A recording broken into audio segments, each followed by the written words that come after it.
Tak verili sme až do konca.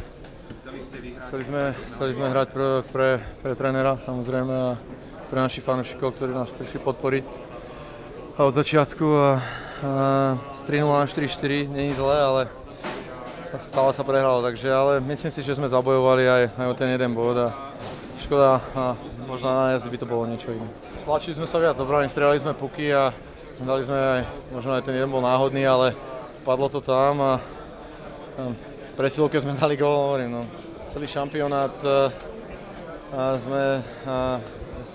sme sa nevedeli presadiť a teraz zrazu za tretím sme dali 4 góly, takže neviem, no, či to bolo tým, že už sme nemali vlastne postup a hrali sme uvoľnenie, alebo neviem, či to bolo. No, dúfam, že fanúšikovia to ocenili, a keď sme nezvládli začiatok a hovorím, bojovali sme až do konca, no, ale škoda, no. Hralo sa mi výborne. Zvykol som si na to veľké ihrisko a samozrejme bola tu naša divácka kulisa, podporovali nás naši fanúšikovia až do konca. To bolo skvelé vidieť, aj keď sa dneska nepostúpilo a stále na ten zápas sa prišlo vypredané, takže som rád, že prišli a začali a pozbudzovali nás až do konca. Osobne sa mi hralo super, no prijali sme si všetci iný koniec.